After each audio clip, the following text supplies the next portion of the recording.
Hello, everyone, and welcome back to the One Westminster Day live stream. Woo!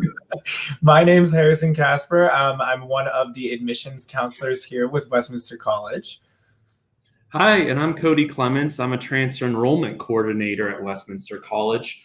And Harrison and I essentially had the same job. He just works with first year students, and I work with transfer students. Yeah, we had the same job when we were starting out. That was for sure. Or when I was starting out, that's for sure. And then Cody got moved over to the transfer team, so I don't see him as much anymore. So it's good to see him today. But yeah, so that's a little bit about us, and we're super excited to introduce some of our esteemed guests that we have on the stream today, and we're really excited to get to ask them some questions, get to know a little bit more about them and what they do. And so some of our next guests, so our next guests are, we have Dr. Richard Badenhausen. He's the founding dean of our honors college, and we've got Dr. Han Kim, who is the professor of public health. And then we've got two of our honors students also joining us today, Lia Baez and Rebekah Ford. From the Honors College. So they are going to be joining us any second now. So I'm excited to introduce them in. Hello. Yeah, maybe Richard, and then if we just want to popcorn, we'll move around, do a brief introduction, and then we'll go into some questions. For about the next 30 minutes or so, we're going to be learning all about the Honors College and some wellness initiatives going on. So if you want to take it away, Richard. Yeah, hi, I'm Richard Badenhausen. I'm in my 20th year at Westminster. I don't know how that happened. I think you find a lot of faculty and staff who have been at the college for such a long time because they love Westminster so much. Dr. Zarkin, who just preceded us, I think she said she's been here 18 years. And, there are a lot of reasons for that. We get amazing students like Rebekah and Lia who are such a pleasure to work with because they're so talented. They care about the world. They go on to do great things. And we attract incredible faculty and staff who are so brilliant, caring, and hardworking. So it's just, it's an amazing environment to work in. That's why so many of us stay for so long. Absolutely. Yeah. Thank you so much for sharing, Doctor. Yeah. And whoever wants to introduce himself next. I guess I can go. My name is Han Kim. I'm a professor in public health and in the Honors College. I've been in both at Westminster and the Honors College for about 12 years now, so not quite as long as Richard, but I can't imagine being anywhere else. Being in public health has been interesting, and especially being an epidemiologist. Yeah, but like I said, Richard recruited me into the Honors College when I first got here.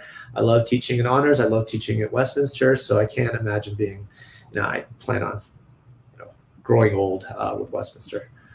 It's coming up sooner than I thought it would. Hey, you're only as old as you feel, So I think you got to keep that vitality alive, and it's a good thing you're in public health. So I feel like you got some tools in your gift basket for sure. And our lovely students, whoever wants to go first in introducing. Go ahead, Lia. All right, thanks, Rebekah. My name is Lia Baez. I am a senior at Westminster at the Honors College. I'm majoring in political science pre-law, and the Honors College has been a really big part of my academic career at Westminster. I really love the Honors College. I love the conversations I get to have. I'm actually excited to go to class every single day whenever I have an honors seminar in that semester. It's just a really amazing place to be, amazing people to collaborate with. And I'm really excited to chat about some of the wellness initiatives that we have going on.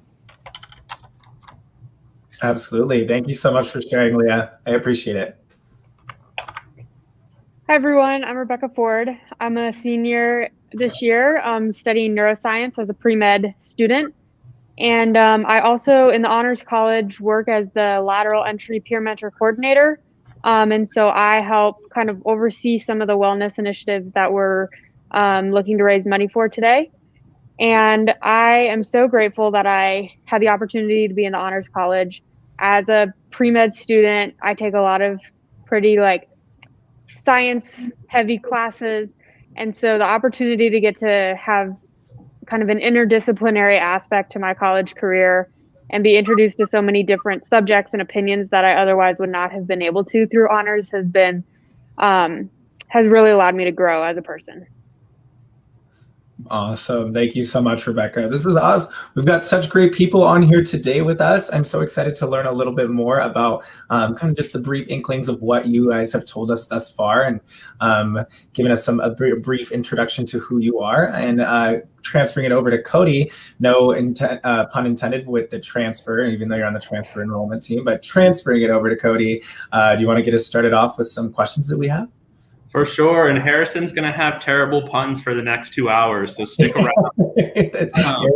So we can't see who's on the back end. And so if you have comments about the Honors College or questions, feel free to put them in, and we're happy to kind of respond to your feedback. And so I'm going to start with you, Dr. Badenhausen. The question on everyone's mind is, can you tell us about the Honors College wellness programming that we're fundraising for today? What is currently happening, and what's planned for the future? Sure. Although Harrison, just a shout out for that word inkling. Great word, by the way. Thank you. Middle English origins, which means to hint at something. Yeah, it's not the hints getting thrown out. Thank you. I appreciate it, Doctor. So yeah, today we're focused on raising funds to support student wellness programming. I mean, it's just such a crucial issue. We're surrounded by challenges, and let me just share 2 data points for you from something called the Healthy Minds Survey data. And this is a survey done annually out of actually my graduate school alma mater, University of Michigan, where Han also attended as an undergraduate, I think. They survey 300,000 college students every year. And here are 2 data points. Almost half the country's college students are experiencing clinically significant mental health challenges. Okay, almost half. And roughly 50% of those with diagnosable issues are not receiving treatment. So think about the scale of that challenge. And of course, we're not immune to this problem at Westminster. Our students have so much on their plates, and Lia and Rebekah may share some of this, but global pandemic, challenging job market, economic disruption, political disruption, racial injustice, the list goes on and on. So we need to step up as faculty and staff and as an institution. But it's not enough just to be reactive in providing services when students are in crisis, right? We've got to step forward and be proactive to help students before they enter into crisis mode. Yeah, so a couple of years ago, the honors faculty came out of our annual retreat deciding to institute some programming to help students so they have more tools in their wellness toolkit. And we've made super progress so far. And there's 2 key pieces to the current programming. The first is done in our Tuesday and Wednesday conversation programming, which Rebekah's involved in explicitly. We've helped students learn a mindfulness practice. So they come together each week and they learn one of 3 practices: yoga, meditation, or writing reflection. And they practice with a mindfulness expert week after week, because you can't just do meditation once, for example, and be good at it. So week after week, all through their first semester at college, and they leave that space with that tool that they can draw on whenever they feel like that practice would be helpful. A second piece of that programming is an experienced honors student shares a mentor moment. That is a moment that they experienced challenge or crisis. And so a fellow student shows vulnerability and shows it's okay to ask for help. In fact, it's crucial to ask for help. And then the third piece is, in that weekly programming, the students do a mindfulness reflection at the end to think about what they've just learned. So that's the first piece. The second pillar is in our first year seminar. We're doing directed discussions about wellness. And so faculty bring in an explicit text that ties into the subject matter at hand that surfaces a mindfulness issue. We bring in an expert visitor, and then students do a written reflection at the end. And they're really powerful outcomes. It puts students in touch with campus resources. It destigmatizes conversation about mental health. It helps break down barriers between the curriculum and the co-curriculum. The classroom becomes a safe space to discuss these issues. And it helps students see that they're not alone, that many of their peers share the same concerns. And so that's our foundation now.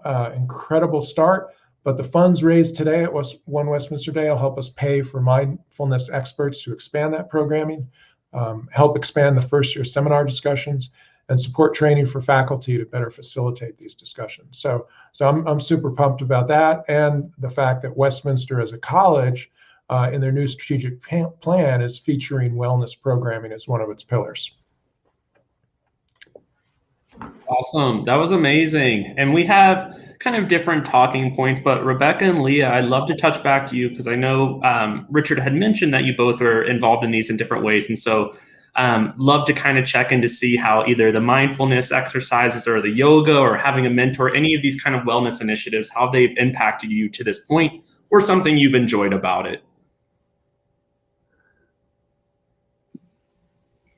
Well, something I probably should have mentioned before, I'm vice president in the Student Honors Council, and so that means I get to interact with a lot of honors students and see their needs and try to come up with ways that we can address those needs and try to build more of a cohesive and strengthened community. And so this year in particular, we had a greater focus as a Student Honors Council on wellness and on helping students achieve wellness and just be well-rounded individuals in general through different conversations. And one event in particular that we hosted through the Student Honors Council was a yoga night. And I remember that event being so just like a crucial turning point for me personally. And then we had a lot of student feedback saying it was one of their favorite events of the semester because it allowed them to just recenter, refocus, and kind of just let go of stress of the semester. And it was in the middle of midterms, and so many of our students were feeling very, very overwhelmed. And so having that moment to really just reflect, take some deep breaths, connect with your body physically, mentally, emotionally, I think that was a really powerful, just to give time to that in an academic setting, which isn't generally done. And I feel especially for honor students who are so involved in the Westminster community and the community at large, when anything happens in the world, I know that at least like 2 or 3 of my fellow honor students are going to be reacting in some way. Like Richard said, when we had a racial protest going on because of the murder of George Floyd, Breonna Taylor in the summer, we had so many honor students just step up for the communities and organize. When COVID-19 happened, right, and is still happening, we have so many honor students that are pushing initiatives to help their community. And all of that takes a toll on you because you have, on top of those things, school, you have work, you have friends, family issues that come up. And so just giving time to yourself to reflect and to give time to your mental health, your physical health is very important so that you don't burn out. That was amazing, Lia. Thank you.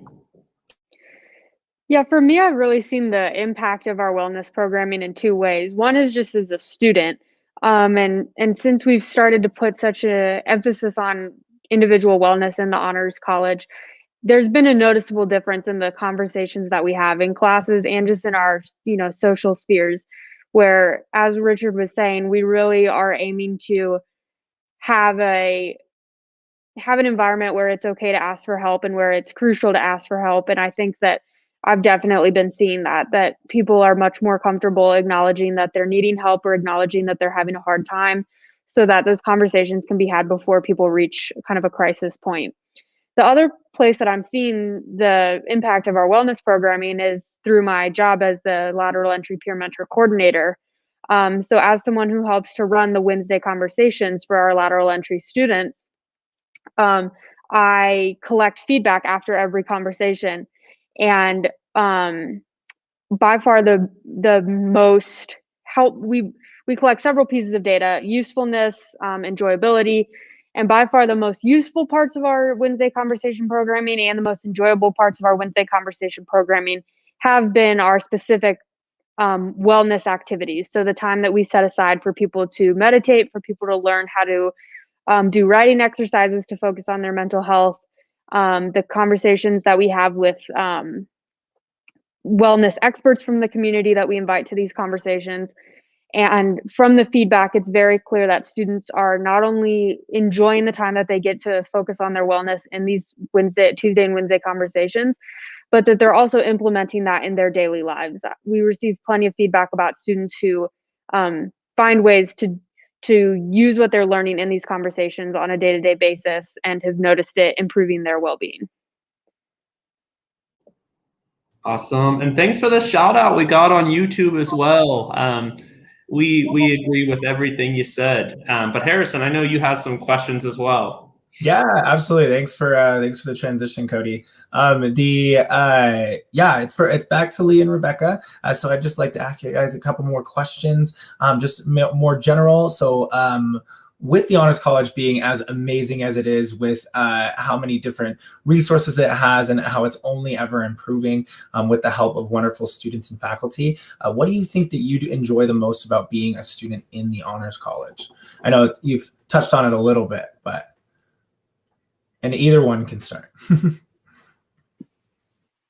I enjoy a few things about being a student in the Honors College. First, as I mentioned in my introduction, the conversations that I get to have in class. We have a very unique, I feel like, class structure. We have interdisciplinary class structure, which means that in any given class, you can have like a neurologist or a neuroscientist partnering with like an Egyptologist, or you can have like a writing professor partnering with someone in the music program. And so they're just very dynamic professor relationships, and that really transfers to the students and adds to the depth of the conversations that we have in class.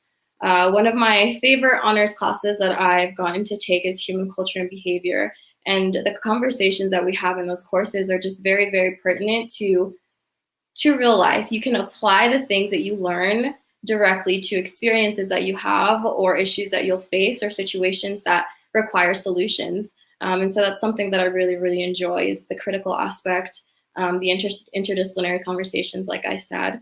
And then the second thing that I love about the Honors College is that they're always reaching out to students with opportunities to help us grow and succeed, as much as in college, as well as in our future careers, or in graduate school, wherever life takes us, right? I remember having the opportunity to do summer research as a sophomore, which I don't think is something a lot of people can say, and that really influenced the next steps of my academic career, the research that I ended up doing as a senior as well. I got to travel to conferences in different places. I got to go to Boston to the National Honors College Association conference. And that was a really eye-opening experience for me, and a really great way to network and connect with students across the country as well. That's amazing, Leah. Thank you so much for sharing. That's great opportunities that are involved within our Honors College. I too am having a hard time pinning down just one thing that I like about honors, but two of my favorite aspects of my honors experience has, number one, been the class structure, like Leah talked about. When I tell people that I enjoy honors because I get a really interdisciplinary approach to my education, I don't mean that as a science student I also take philosophy classes, or I also take history classes. I mean, I take classes that involve many different subjects all at once. And it's really helped me understand that nothing in our day-to-day lives really happens in a vacuum. Everything is interconnected. And it's really important to kind of search out what other areas of life can be impacted by a decision you make, or an action that you take. And then the other thing that I really like about the Honors College has been just the people that I've gotten the opportunity to work with and to meet and become friends with. I think that one of the great things about our Honors College is we really are not a heterogeneous group. We attract a lot of different people from a lot of different backgrounds. And so I've gotten the opportunity to become friends with and speak to many people who I otherwise wouldn't have been able to meet. And that's just really enlarged my worldview for the better. That's amazing, Rebekah. Thank you so much to Rebekah and Lia for sharing that. It sounds like there's tons of opportunities within the Honors College, and it's so interconnected with not only with the curriculum here at Westminster as a separate path, but also just within the global community and different ways that you can get involved with that. So I really appreciate all of the insights that you shared with us about your time and your experience here with us at the Honors College. And I'm going to pass it over to Cody. I think he has some questions for Dr. Hahn.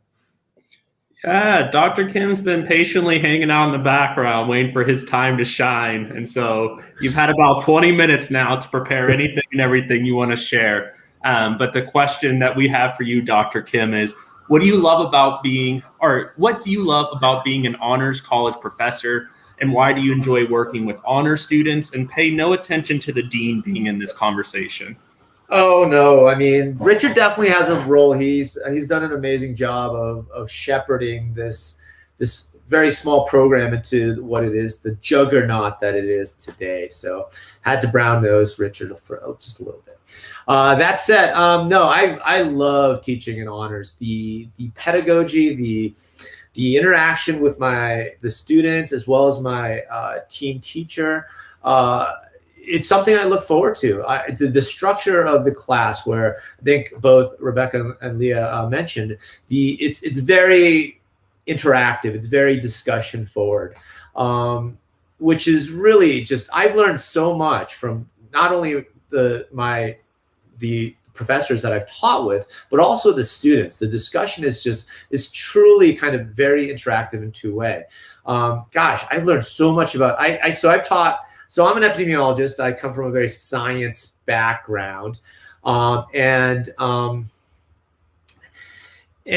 I teach. I've taught with a variety of professors. Russ, who's a neuroscientist, Sabrina, who is a philosopher, and now I presently teach with Kara Barnett, who's a feminist philosopher. And you think epidemiology, feminist philosophy, there's so much intersection and so much interaction between us that it's a joy to teach. And I get to teach and discuss topics that I can't really do in other classes because of the multidisciplinary nature. You quickly realize how we're so fragmented in academia, that we're so siloed in.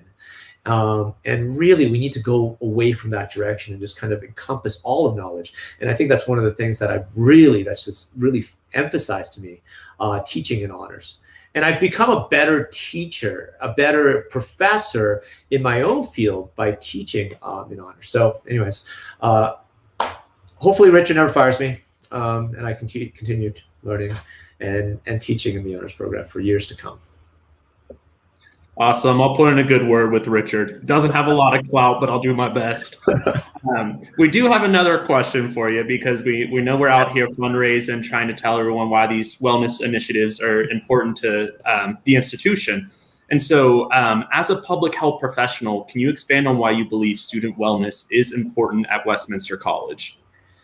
Wellness and mental health are significant public health issues, and we need to start approaching wellness and mental health as public health issues, not as individual trauma, but as a issue that affects everyone in the community. And we're starting to do that. One of the frustrations for me is that wellness, how to take care of oneself, is something that's de-emphasized, something that we expect people to be just born with the ability to kind of navigate this incredibly complex world. These skills are teachable, and we don't teach it. These are things that we can actually adapt. I've learned quite a bit myself in the later stages of my life, how to take care of myself. But these are skills that we can actually teach, and we don't. And so I think programs like this are really critical in really, I think, changing the paradigm that, yes, calculus, statistics, writing is important, but also those really tangible skills to learn how to navigate a pandemic. And one I think bright spot of this pandemic, and there's a very few, is that I think it's kind of pushed that to the forefront. Richard mentioned that 50% of students, and I think that's a gross underestimate, 50% of students are struggling mentally right now with the pandemic. And I think it's more profound than that. I have a personal stake in this because my daughter is a sophomore in college, and it's broken my heart that she sees this last year as a lost year. And I remember how important college was back when I was an undergrad in Michigan. Not the classes per se, but the interactions with students, the late night card games, the hanging out at parties. Those are just as important as my engineering classes.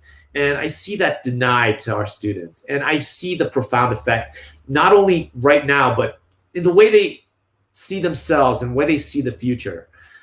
And so I have a personal stake in this, and I see how important it is to have this kind of programming. And I'm looking at this, this entire year for me has been an intersection of, personal issues in my professional field, public health and social justice issues, race. And so it's all coming together for me. And I'm looking at this, this study here showing how wellness programs do work. And so I really applaud Westminster College for really emphasizing this. And so, I think it's incredibly important to really push wellness programs in college right now. Awesome. Thank you, Dr. Kim. That was beautifully said. All of you that have spoken, I've been stumbling and bumbling, and every single other person has just beautifully put it. So thank you for being far more articulate than me. And so my understanding is that we have been getting some funds come along, and the Honors College does have a few different benchmarks. And I want to take a moment to review those benchmarks so you kind of know what is expected. Hey, Cody, you mind if I jump in? Yes, please. You mind if I do those? Yeah. So, hey, the best thing about One Westminster Day is our whole community comes together. We've been hearing from alums who've graduated 20, 30 years ago. And that's part of the amazing thing. Pepper Hayes jumped in and just made a comment. 05 grad or 06 who's doing incredible nonprofit work in Boston, who's on our advisory board. We heard from Maggie Regier, former student body president. We heard from Casey Rash, who was a 2006 grad. He said, I always promised myself when I paid off my student loans that I would start donating. And he just paid them off, and he just stepped up during One Westminster Day. And he's hoping to reconnect with all his Westminster profs. So that's what I love about the day. And part of the fun are the challenges. We have all sorts of challenges. The SHC, which Lia is the vice president of, they all shopped at thrift stores and put together an outfit for me. And we took a picture by a famous campus icon, me dressed up, looking in these bizarre clothes. So that was 50 donations. We're about to hit 100. So for our next threshold, the students asked me to make a "Get Ready with Me" video. I didn't know what that was. Apparently, it's influencers. They feature their products as they get ready in the morning. And I don't know what the opposite of a social influencer is, but that's what I am. Okay. And so if we hit 100 donations, we'll post the "Get Ready with Me" video. At 150, Steph Santa Rosa and I will do a TikTok. And if we hit 200, I will get a buzz cut on the porch of Noonamaker in a live stream. So it's all about, the number of donations. Anything you can help with to support our amazing student wellness programming is appreciated. We have incredible support around the community. We have our 20-person advisory board that stepped up in a big way. That's chaired by Catherine Blakemore, a 2017 comm grad. Heather Brown and Elaine Sheehan are both English degree recipients. They chair the Advancement and Advocacy Committee. And we even have honors parents getting into the act. We have an honors parent who made an anonymous $5,000 donation match. So asking other honors parents and parents of alums to step up. And if they match that $5,000 gift, this parent will step up with another $5,000 match. So amazing contributions from the entire honors community. So yeah, looking forward to hitting 200 and I do need a haircut, not as badly as Han, but I could shave away a little of this gray hair. All those videos will appear in the live stream and also in the Honors College Facebook page. If you search Westminster Honors College on the Facebook platform, you'll be right there. Awesome. Thank you so much, Dr. Badenhausen. And thank you everybody for joining us today. I think that we are just wrapping it up here right now. And just to give a huge announcement and a very exciting announcement, we're actually closer and closer to that 100 donation benchmark, where it's that Get Ready With Me influencers that Dr. Badenhausen was talking about. Which would be a treat definitely to see on the live stream 100%. And I think you're more of an influencer than you know. But yeah, so we're just wrapping it up here. So we appreciate all of your time. We appreciate the donations that have come in thus far. We're currently at 95. So let's get to that 100 mark so that we can see that video. And yeah, so along the topic of wellness, we actually have a lunchtime meditation being brought to you. Oh, there's the Richard dressed in the thrift store assembled outfit. That's awesome. Very classy, very elegant, very retro. I think I love all the mixing colors. But yeah, we have a lunchtime meditation brought to you actually by Jacqueline Morasco Engtau. I'm an adjunct professor in our School of Education. So find a comfortable spot and please follow along with us. We would love to have you join us for our meditation this afternoon. And if everyone else wants to say bye or come off mute and say bye, feel free to as well. Thanks, everyone. Appreciate all the donations. Thanks, everybody. Appreciate your generosity. Thank you, everybody.